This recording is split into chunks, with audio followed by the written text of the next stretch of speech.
Hello friends, welcome to real estate real plots in Guntur city. So ఒక మంచి commercial plot తో మేము ముందుకు వచ్చాను. అద్రిపోయే ప్లాట్ మీకు చూస్తేనే కడుపు నిండిపోతుంది. సో జస్ట్ ఒకసారి ఓవర్ వ్యూ చూపిస్తాను చూడండి. వచ్చేసి లాంచెస్ రోడ్ అంటారు. గుంటూరులో ఉన్న వారికి ఫర్దర్ గా తెలుస్తుంది ఇది.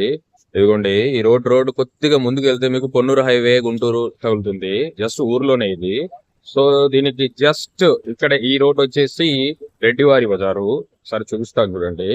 ఓకే, దెన్ ఇది వచ్చేసి లాంచెస్ రోడ్ అంటారంట. ఈ రోడ్ లాంచెస్ రోడ్ అంటారంట. సో ఇక్కడ మనకు ఒక ప్లాట్ ఒకటి సేల్కి వచ్చింది. చేతనైనంత వరకు మీకు డీటెయిల్స్ ఇవ్వడానికి ట్రై చేస్తాను, ఇంకో వీడియో చేస్తాను. సో ఇలాంటి మరిన్ని వీడియోస్ కోసం మీరు లైక్, షేర్, సబ్స్క్రైబ్ చేయండి. Keep watching real estate real plots in Markapuram district and Guntur city. Like, share, subscribe friend. Bye.